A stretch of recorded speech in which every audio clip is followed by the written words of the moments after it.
Hi, I've got some people coming over for dinner today, so I bought these beautiful shoulder of lamb. I prefer shoulder of lamb because it's just so much more tender once it's cooked than a leg of lamb. So I bought two because I've got 8 people coming for dinner, and I've opened it up. I've made a little marinade with yogurt because I'm going to make a sort of a Middle Eastern type of marinade for this. And I've used some yogurt. This was in the cupboard, so I thought I'd try it because they like a bit of spice, my guests.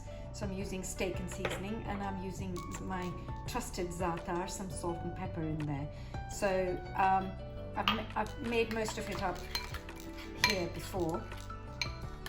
I've opened up this because you get it from the supermarket already rolled up. So I've opened it up, and what I've done is I've made some cuts on the skin on the other side, so it'll look nice and crispy when it's finished.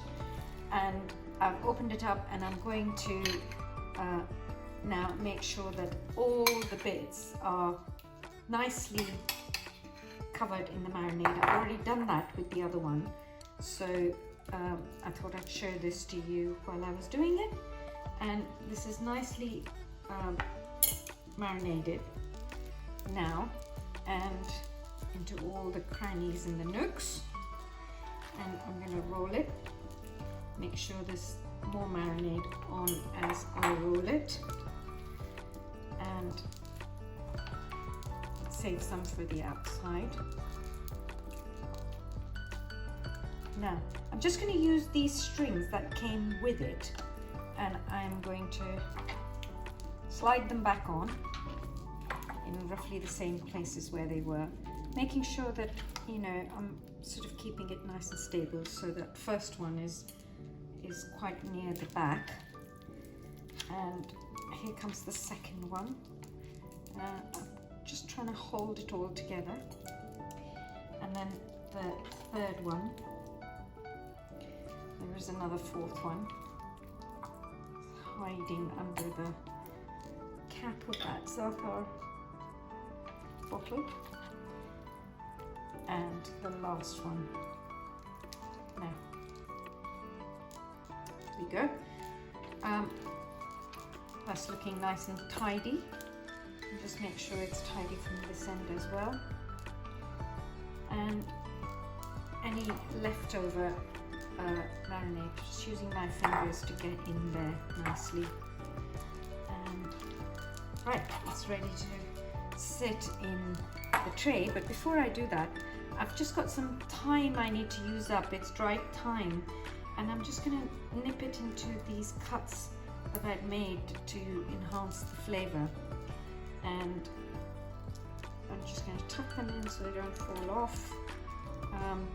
It's dried, so you know it doesn't matter now how it looks, because it's all going to come off before you serve it anyway. So, and maybe shove a few inside as well. Right,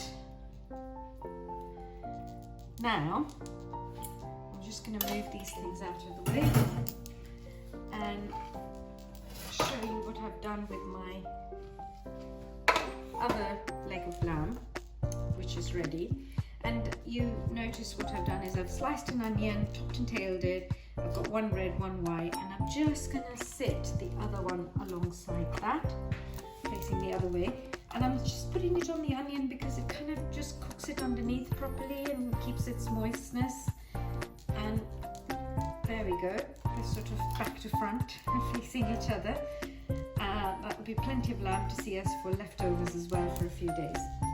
I'm going to cover it with foil, and then I'm going to chill it in the fridge till for about 2 or 3 hours, and then I'll start cooking it. Okay.